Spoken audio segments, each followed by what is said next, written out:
Good morning from Milano. I'm sitting here noodling something I heard recently.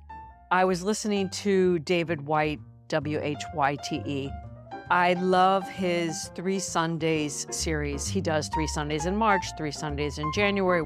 He does 3 1-hour lectures, usually around one theme. And I love them because it's kind of like going to church. It brings me back to my heart space. He makes me think. I love listening to the questions that he addresses at the end. I love his use of language, and I loved hearing him recite a poem. He only usually recites one or two during each lecture, but he gives you the context for where he was in his life when he wrote them, and he gives you the meaning behind them.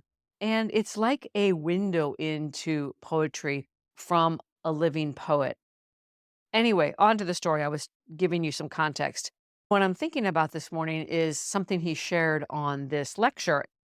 He was telling a story about his friend who was actually in the room with him.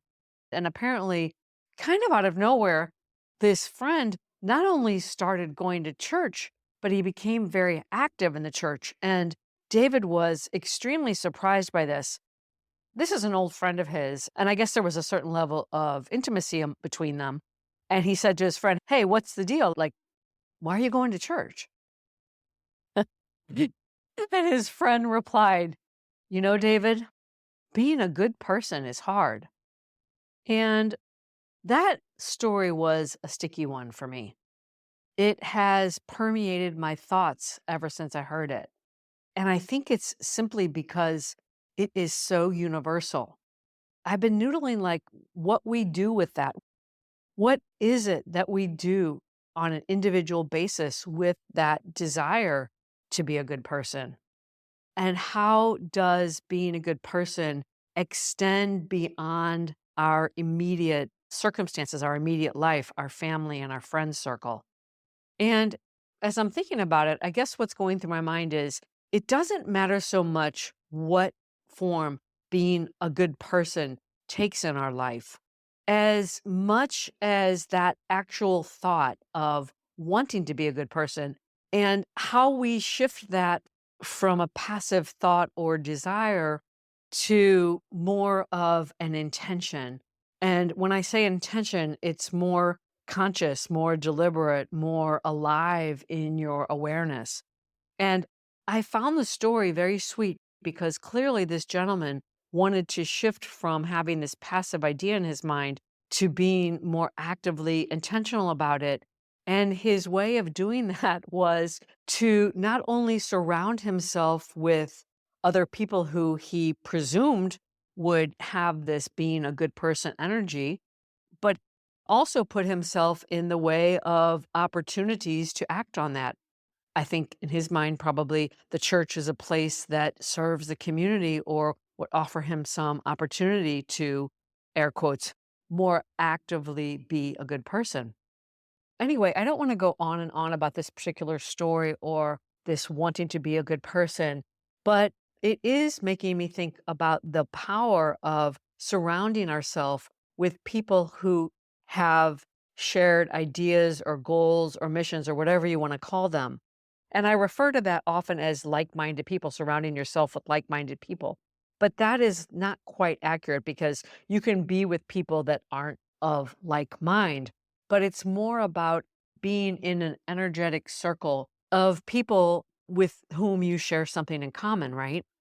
When I did my experiment to invite people into this virtual circle that I'm trying to create, it's about coming together with this theme of how can I more consciously, more intentionally bring my thoughts back to working on creating a life I love. It's sort of like building that muscle of agency.